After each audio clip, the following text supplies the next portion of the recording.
Yo, what's up mga katropa? Panibagong vlog na naman tayo for today's content. Isosurpresa ko kayo kasi yung i-content ko ngayon para siya sa mga macho. Alam niyo na kung anong ibig sabihin yon. So nandito tayo ngayon sa may Ford Iloilo dito sa may Haro, Dungon B Haro, Iloilo City. So, tara, samahan niyo ako.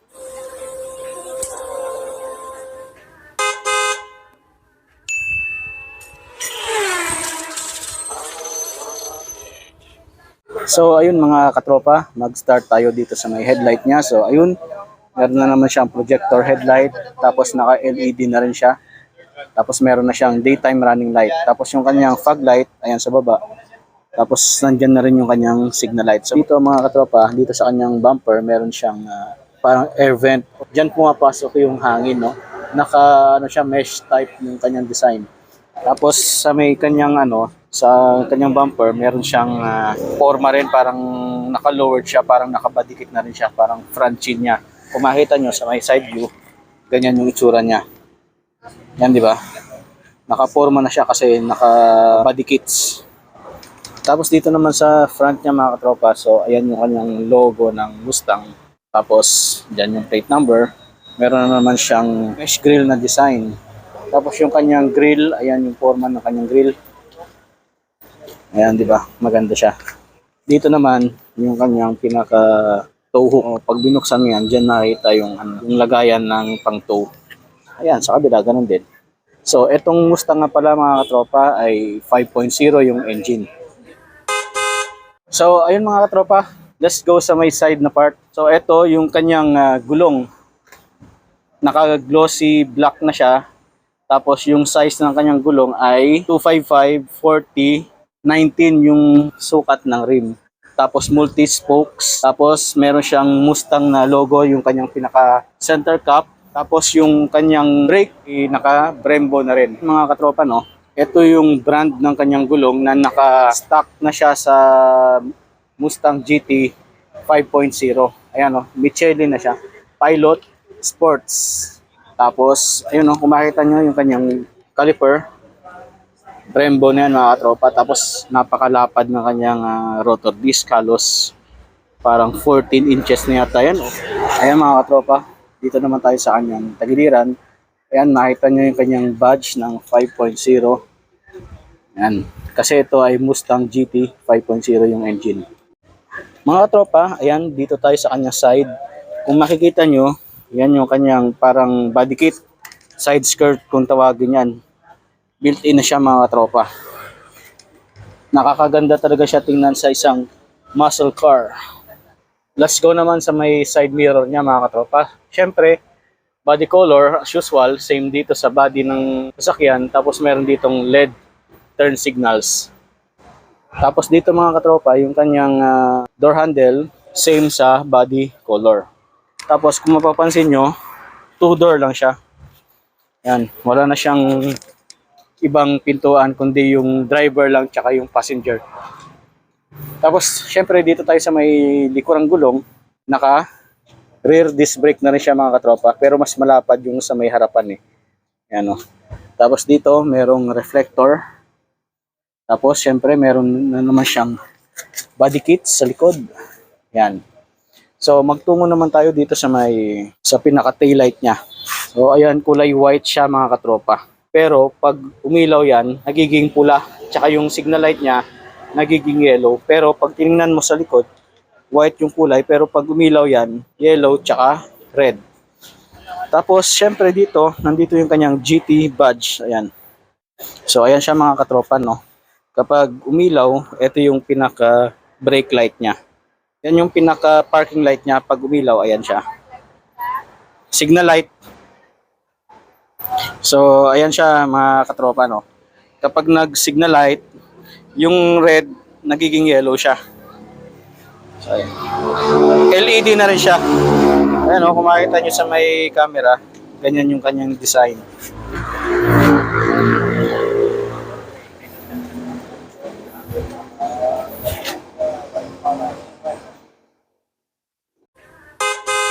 Dito naman tayo mga katropa sa may baba na part ng bumper. Syempre meron siyang reverse sensor. Tatlo yan, 3-eyed sensor. Actually, 4-eyed sensor pala siya. Tapos yung exhaust niya, ayan yung exhaust niya. Twin pipe, left and right meron siya. Mamaya pakinggan natin yung tunog nito. Tapos dito mga katropa, meron siyang pinaka-reflector dito. Tsaka yung design ng kanyang ilalim ng bumper, napakaganda. Merong mga design na katulad nito. Yan, di ba? Parang fin siya, parang fin. Yan. Tsaka nga pala mga katropa, meron siyang ditong shark fin antenna. Parang malinis siya tingnan.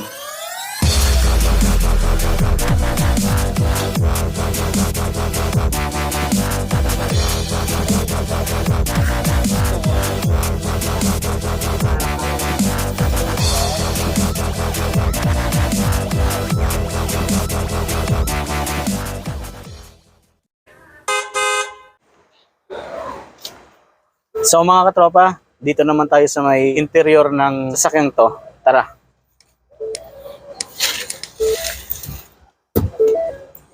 Una sa lahat mga katropa, ang napansin ko sa loob ng interior, napaka-sporty talaga siya. Talagang hindi ka manghihinayang sa presyo nito kasi napaka-premium. Lahat ng part, upuan, dito, dashboard, naka-leather na siya mga katropa. So let's go mga katropa. Dito tayo sa may kanyang door panel. Siyempre, unlock, tsaka lock. Tapos dito yung kanyang bukasan. Ayan o, magbubukas ka ng pintuan. Tapos ito, parang ano siya tweeter. Tapos dito yung kanyang speakers. So ang ganda ng ano niya, merong stainless.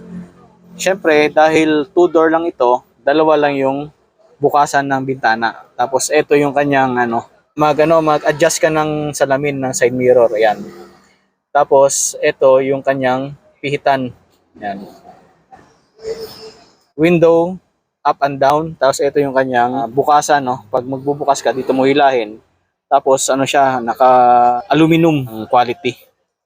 Tapos napapansin ko mga katropa, ayan yung kanyang bintana, wala siyang pillar dito. Wala siyang door pillar, no. Tapos dito naman tayo sa kabila, nandito yung kanyang meter. Ayan. Tapos syempre yung kanyang aircon vent. Tapos dito yung switch ng ilaw headlight. May fog light tayo, ayan. Tapos dito yung adjustment ng brightness ng kanyang dashboard or yung kanyang speedometer. Magtungo naman tayo dito sa steering wheel mga katropa. Papakita ko sa inyo yung pinaka-dashboard niya. Papailawin natin.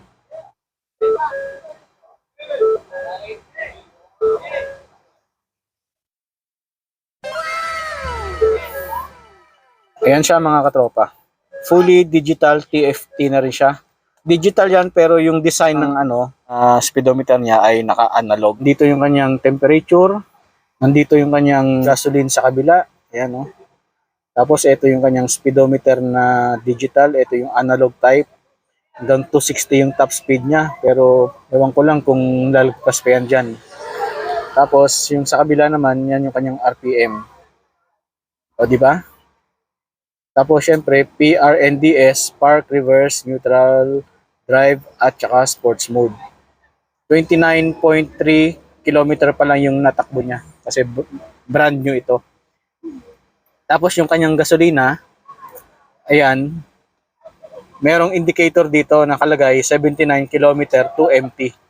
So bale yung kanyang gasolina, 79 kilometers pa yung may tatakbo niya. Tapos dito tayo sa may steering wheel control niya mga katropa. Ayan o. Nandito yung kanyang volume. Ayan, plus minus na volume. Mag-next ka. Kung may kausap ka sa phone, yan, i-silent mo. Tapos dito sa baba, yan yung kanyang cruise control. Ayan o. Isa-set mo yung speed mo dyan. Ayan o. Tapos sa kabila naman, nandito yung kanyang menu. Tapos voice command. Magsaselect ka ng menu.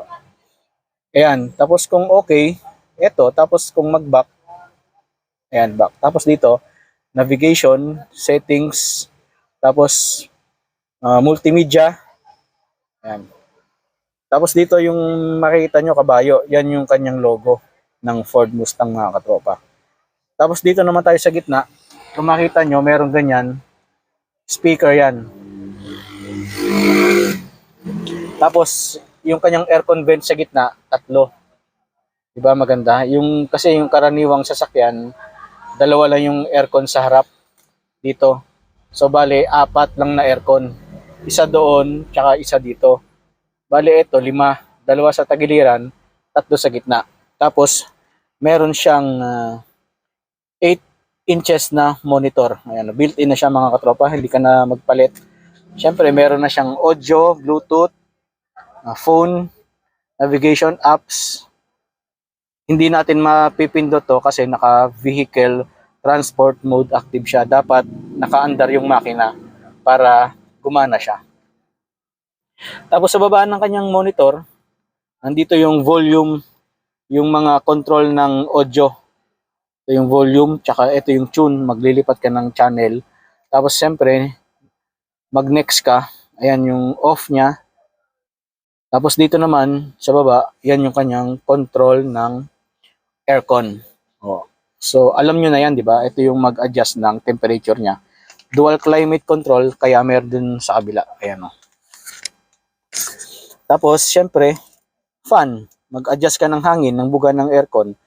Easy off. Kung fan lang, kung on mo, lalamig siya. So, automatic climate. Yan. Tapos dito, engine start. Ang ganda ng kanyang engine start nasa gitna kasi yung iba nandito nakalagay. Tapos, ito hazard niya. Pag hazard, itaas mo lang yan, angat mo lang. Yan, mag-hazard na yan. Yan. Tapos kung off mo, ganyan lang. Tapos, ayan, meron siyang traction control system. Hindi ko lang alam to yung ibang to, pero isa-search natin yan. So, meron siyang automatic drive. Ito yung kanyang mode. Tapos dito, yung kanyang gear shift, meron siyang park, reverse, neutral, drive, tsaka sports mode. Pag sports mode, pwede mo siyang i-automatic. So, bale, plus minus ka lang siya. Pwede ka rin dito gumamit sa may pinaka-paddle shift niya. Yan o. Tapos, syempre, nandito yung kanyang handbrake. Tapos, may dalawang cup holder na naman dito. Yung quality ng kanyang plastic dito, mga katropa, premium na premium talaga.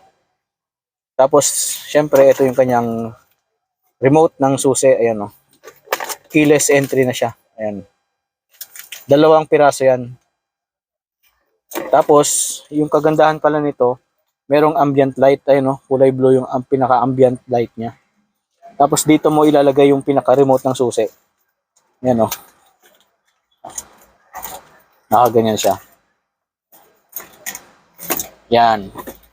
Yung pinaka-remote lang niya. Yan. So hindi natin kasi matatanggal kasi bago to.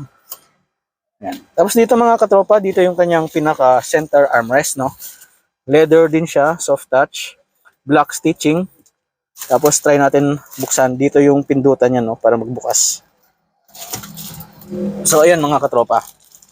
Meron siyang USB charger. Tapos meron din ditong socket. Kailangan mo ng adapter para sa cigarette socket tawag diyan. Tapos dito may carpet siya, ayun, ganda ng carpet. May ilaw din siya, ayun. May lagayan ng coin, mga barya. Diyan 'yung ilalagay oh. Yan. Takpan natin.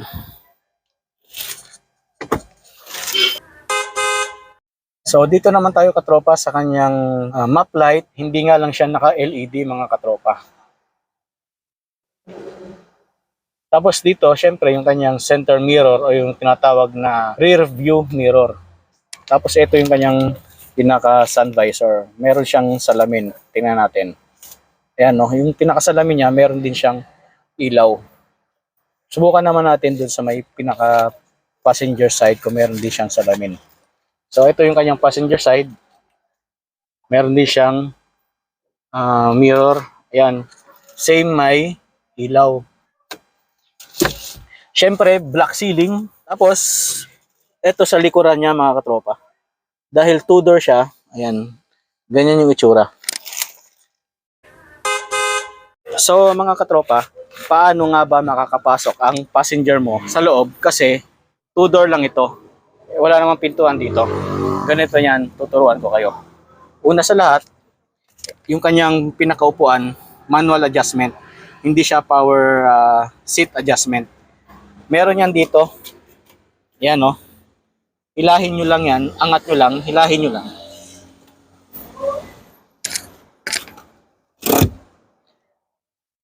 Yan. Umabante na.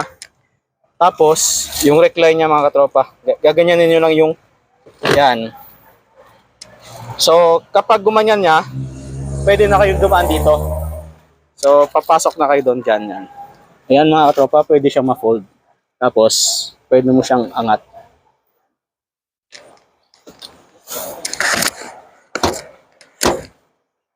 So, ayan. Meron ka ng space, di ba? So, mga katropa, ganyan yung pinaka-itsura niya. In-adjust ko lang yung upuan, inabante ko. Tapos, ni-recline ko pa ganito yung pinakasandalan niya. Tapos, meron ka ng access para pumasok.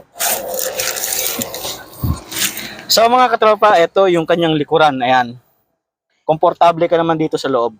So, ayan mga katropa, nandito ako sa may second row seat. Yan o, maluwag naman. Pagka nirecline kung masikip, sasabihin nyo lang doon sa harapan, di ba?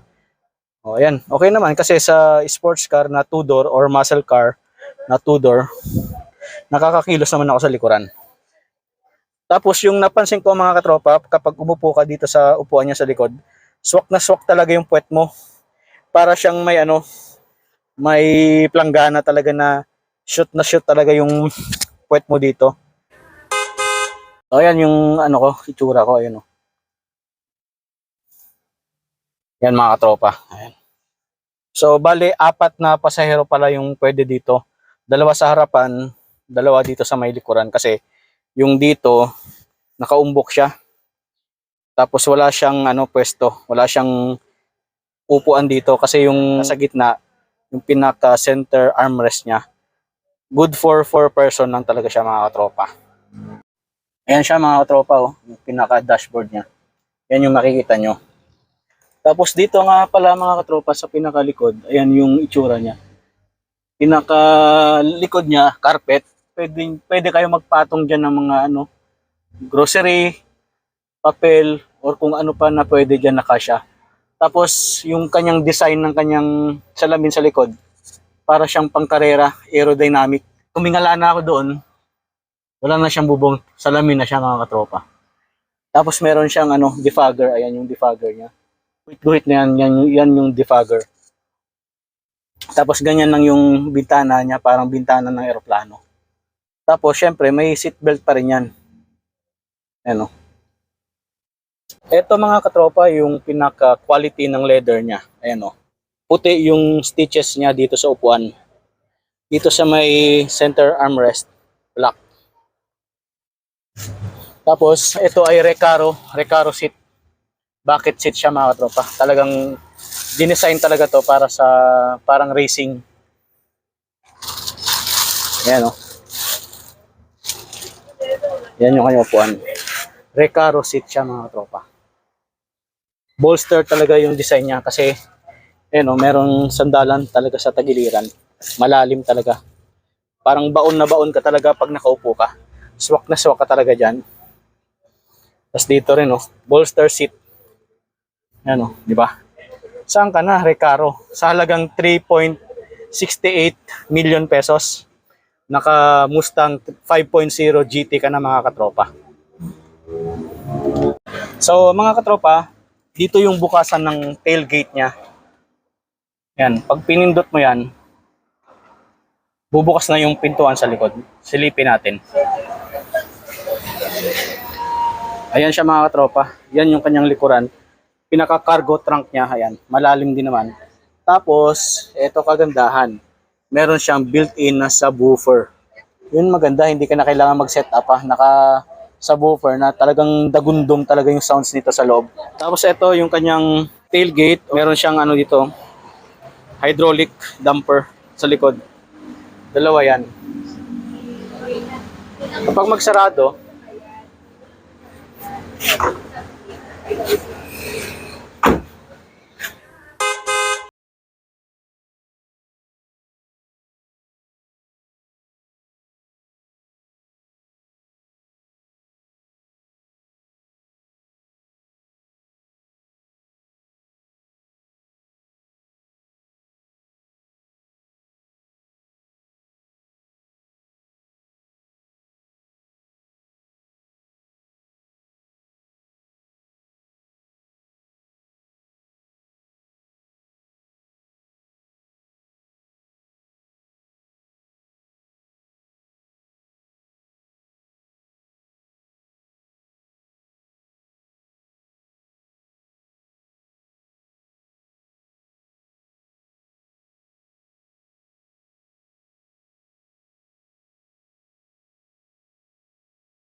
Yung mga katropa, regarding sa mugs and tire nito, naka-broken size na siya. Sa front, meron siyang 255/40 R19. Tapos sa may likuran naman, dito naman sa may likuran mga katropa, yung kanyang size ng mugs tsaka tire niya ay 275/40 R19. So bale, naka-broken size siya mga katropa. Mas malaki at mas malapad yung sa likuran kaysa doon sa may harapan.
So ayun mga katropa, natapos na nating ikutin yung Ford GT na 5.0. So ayun, nandito si Sir Ace. Maraming salamat sa pag-invite sa akin dito sa Ford. Actually, yung price ng Ford GT 5.0 ay 3,698,000 pesos. So open naman sa financing, di ba sir?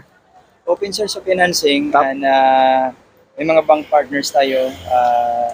All you have to do is just message us on our on my Facebook page or on my messenger or on my contact number, and you can message as well for this page na lang sa ano.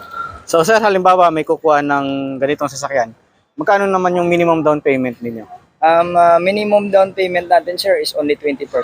Yun. So after that, you have the choice or the option to finance it up to 5 years to pay or 60 months.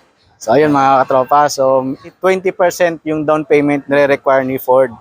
So okay na yan, hindi na bad yan. Kasi pag kumuha ka naman ng ganitong sasakyan, siyempre dapat may ganyan ka, di ba? Ayun.